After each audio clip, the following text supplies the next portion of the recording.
इस फरेबी दुनिया में मुझे इस फरेबी दुनिया में मुझे दुनियादारी नहीं आती। झूठ को सच साबित करने की मुझे कलाकारी नहीं आती।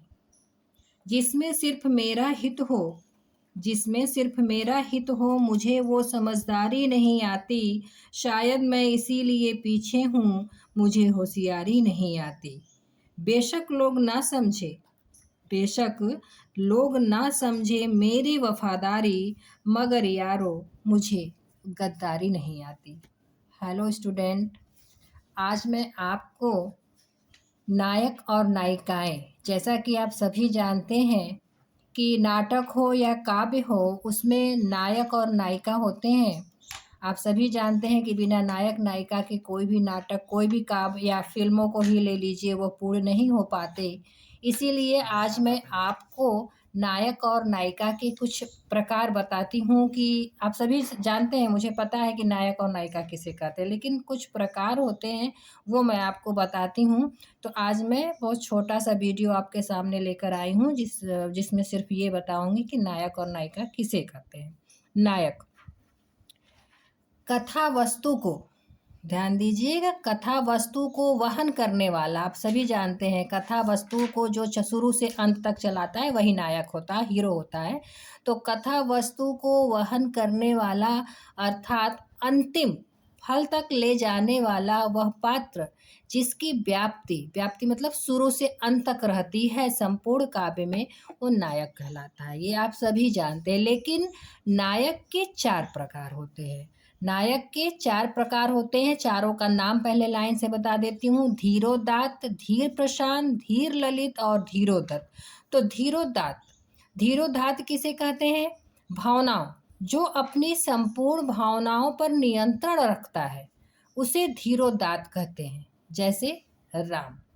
धीर प्रशांत, सामान्य गुण से युक्त देवताओं एवं ब्राह्मणों को मानने वाला, सामान्य गुण से युक्त देवताओं एवं ब्राह्मणों को मानने वाला धीर प्रशांत नायक कहा जाता है, जैसे युधिष्ठिर।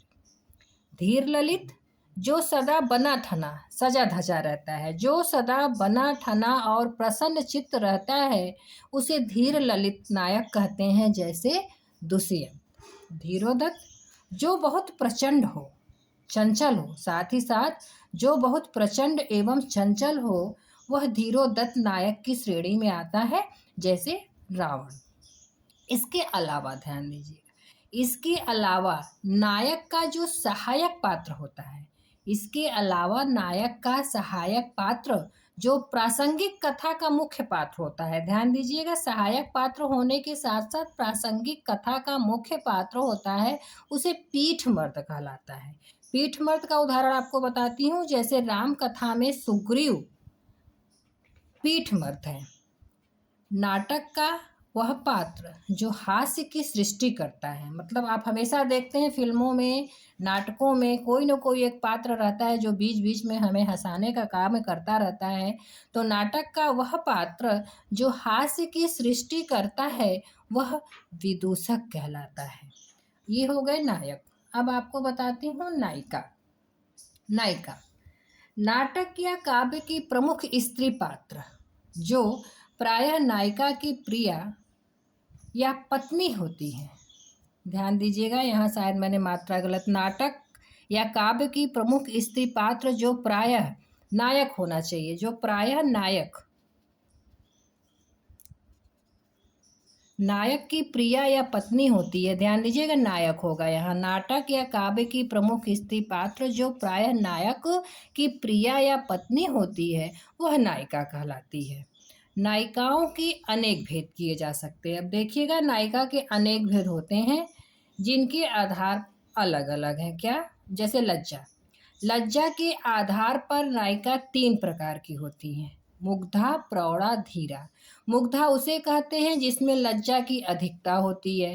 प्रौढ़ा उसे कहते हैं जिसमें लज्जा भाव तो होता है परंतु कम भाव में होता है। और धीरा, जिसका लज्जा भाव पूरी तरह से समाप्त हो जाता है। आजकल इस तरह की नायिकाएं शायद, क्या बोलना।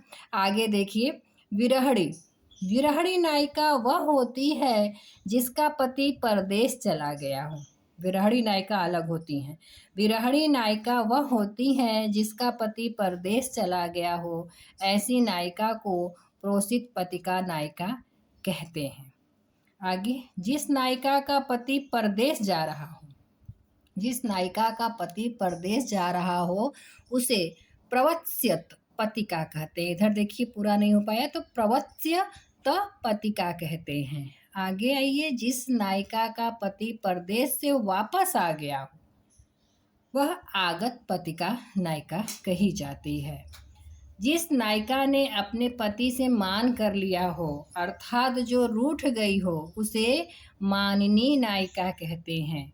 जो नायिका संकेत स्थल पर सज धज कर प्रिय के साथ मिलन करने जाती है उसे अभिसारिका नायिका कहते हैं। तो ये अभिसारिका नायिका भी 2 प्रकार की होती हैं। अब वो अभिसारिका नायिका जो होती हैं 2 प्रकार की होती हैं, तो उसमें 2 भाग है आपका, शुक्लाभिसारिका और कृष्णाभिसारिका। तो शुक्लाभिसारिका आप जानते हैं, शुक्ल पक्ष कृष्ण पक्ष आप सभी जानते हैं।